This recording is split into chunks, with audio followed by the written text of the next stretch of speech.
Teringat ketika berdiskusi dengan mitra saya yang menceritakan bahwa dia mendrop sebuah proyek besar di Siak karena masalah financial closing atau tidak dapat dukungan funder. Saya bertanya, loh proyek Siak emangnya nggak ada strategi lain Pak tanpa pinjaman? Cari mitra gitu? Sulit cari pinjaman di zaman sekarang Mas. Demikian dia menjawab. Swasta murni kalau Greenfield Company sulit bergerak. Tahun kemarin bukannya ada dengar-dengar kamu ke Tiongkok cari pembiayaan? Saya mulai menyelidik. Nah ini kalau ke Tiongkok kembali ke masalah idealisme, bukan ke masalah uang. Sudah taken, sudah DP, saya balikin semua. Nggak bisa aja pokoknya. Tadinya saya berpikir dengan siapapun bisa berbisnis. Namun ternyata ketika bolak-balik ke Tiongkok, kesimpulan saya satu, demi nasionalisme saya tolak dan lebih baik nggak saya jalankan proyeknya. Loh kok begitu ekstrim banget sih bos? Saya bertanya kemudian. Begini katanya menjelaskan, saya dengan orang Cina berbisnis tidak masalah. Sekali lagi, berbisnis dengan Chinese tidak masalah. Yang saya mundur adalah berbisnis dengan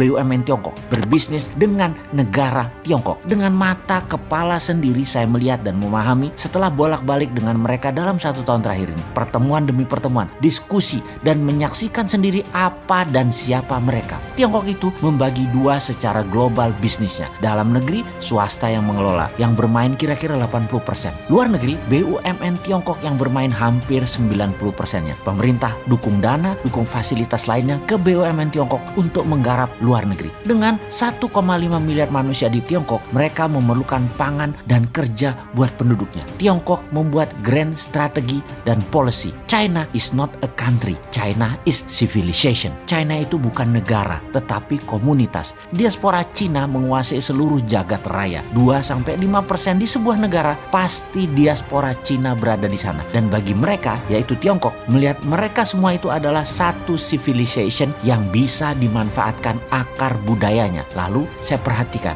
semua yang kerja di luar Tiongkok, BUMN Cina, semua muda-muda, masih single, paling tua, tidak lebih 35 tahun. Target mereka jelas, karena terucap oleh pemimpin mereka. Mereka itu akan dijadikan diaspora, nggak usah pulang kalau perlu. Single, kawin dengan penduduk lokal, baik Cina diaspora atau pribumi lokal, nggak masalah. Lebih murah bagi mereka, orang-orang itu tidak pulang ke Tiongkok. Targetnya seluruh dunia, setiap negaranya akan dinaikkan diaspora Cinanya double dalam 10 tahun ke depan. Misalnya di Indonesia, diaspora populasi penduduk berasal dan keturunan Chinese ada 3%-an kira-kira.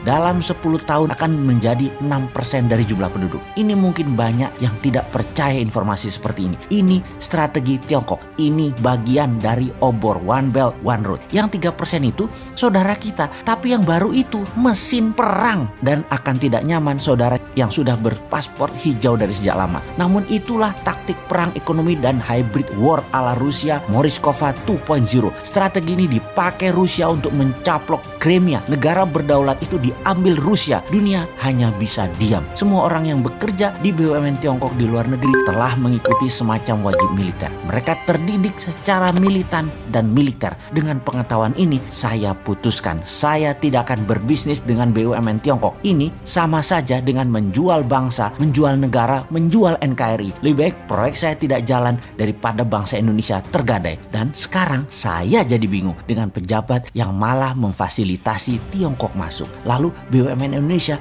dengan BUMN Tiongkok bekerja sama. Diaspora tadinya sebentar lagi jadi ancaman nasional. Ini soft threat. Banyak yang terbuai uang, terbuai proyek, namun menggadaikan kedaulatan bangsa. Saya miris dengan ini semua. Dia melanjutkan monolognya. Saya berharap ini semua karena by accident dalam tanda petik. Karena alfa, karena lupa, karena pejabatnya lupa, karena ketidaktahuan pejabat. Namun kalau ini by accident dengan sengaja melakukan Cinanisasi, memasukkan diaspora Cina baru, akan mengikuti juga pastinya, yaitu faham yang berbeda dengan Pancasila, faham komunisme. Menurut saya, rakyat rasanya tidak akan diam nih.